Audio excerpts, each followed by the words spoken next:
Top 5 PR disasters in history, how not to handle a crisis. What do Nestle, oil spills, Facebook data, and overbooked flights all have in common? These scandals were public relations nightmares, reshaping public trust forever. Today, we're counting down the top 5 public relations disasters in modern history and what they teach us about crisis, ethics, and corporate governance. Number 5, United Airlines manhandles a passenger. In April 2017, United Airlines overbooked a flight from Chicago to Louisville. When no one volunteered to give up their seat, the airline used random selection to remove passengers, and one of them was Dr. David Dow, a 69-year-old physician. When he refused to leave, airport police forcibly dragged him from the aircraft. Within hours, millions had seen the footage of Dow's bloodied face as he was pulled down the aisle. United's first response? A legalistic statement about re-accommodating customers.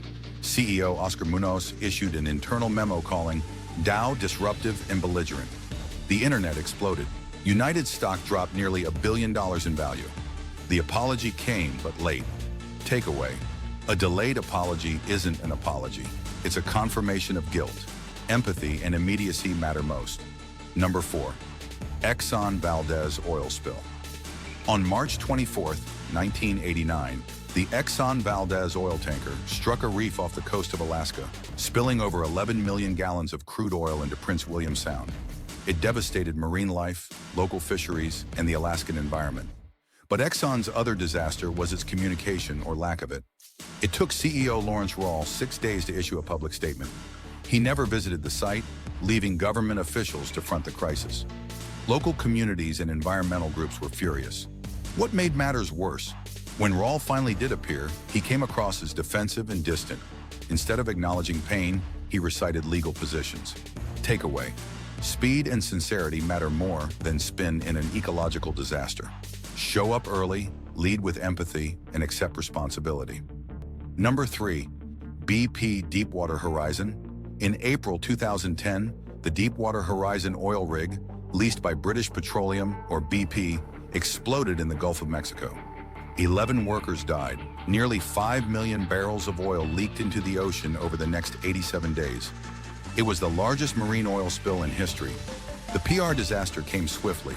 BP CEO Tony Hayward, while trying to express exhaustion, told reporters, "I'd like my life back." That single quote became a meme for corporate insensitivity.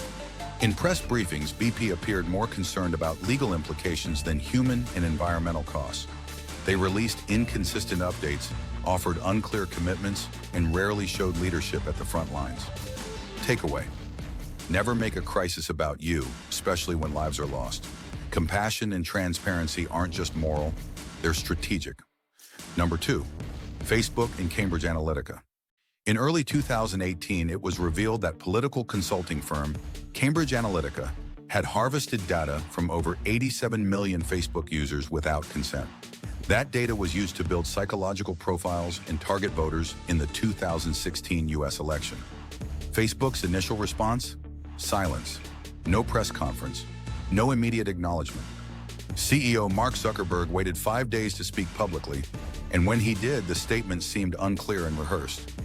Regulators and lawmakers condemned the lack of transparency. Zuckerberg was eventually summoned to testify before Congress, but by then, the damage was done. Public trust had eroded, and Delete Facebook began trending globally. Takeaway: in a digital age, data ethics equals brand trust. Public concern demands immediate, plain-spoken leadership. Number 1, Nestle Infant Formula boycott. Throughout the 1970s, Nestle aggressively marketed infant formula in developing countries, framing it as a modern and superior alternative to breastfeeding. Sales agents dressed as nurses and distributed free samples to hospitals.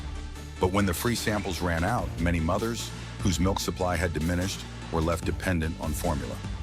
In places without access to clean water, the formula was mixed with contaminated sources, leading to a lack of nutrition and deadly infections.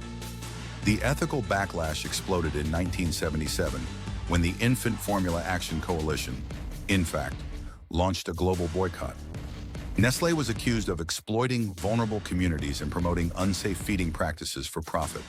Nestle initially responded with denials and vague defenses.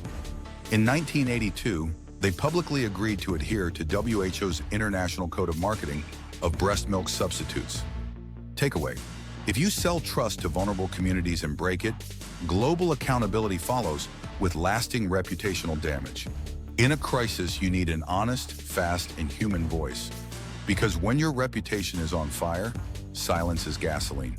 Like and subscribe to Brand Under Fire for more crisis PR insights.